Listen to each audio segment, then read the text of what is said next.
আশ-শাকুর, আল্লাহ সুবহানাহু ওয়া তাআলা শুকরিয়া আদায়কারী। আজকে আপনারা এই অনুষ্ঠানে দূর দূরান্ত থেকে এসেছেন, তা আমি আপনাদের শুকরিয়া আদায় করছি। আপনি আমাকে বিপদে সহযোগিতা করলে আমি আপনার শুকরিয়া আদায় করব, আমি আপনার করলে আপনি আমার শুকরিয়া আদায় করবেন। তো আমরা আল্লাহর কি উপকার করেছি যে আল্লাহ আমাদের শুকরিয়া আদায় করবে? আমার প্রশ্ন কি বুঝতে পারছেন?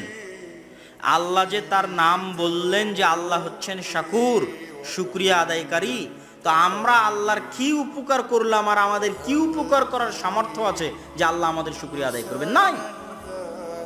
আমাদেরকে আল্লাহ সুবহানাহু ওয়া তাআলার নিকটে কোনো উপকার পৌঁছানোরও সামর্থ্য নাই, কোনো ক্ষতি পৌঁছানোরও সামর্থ্য নাই। তাহলে আল্লাহ শুকরিয়া আদায় করবেন কিসের?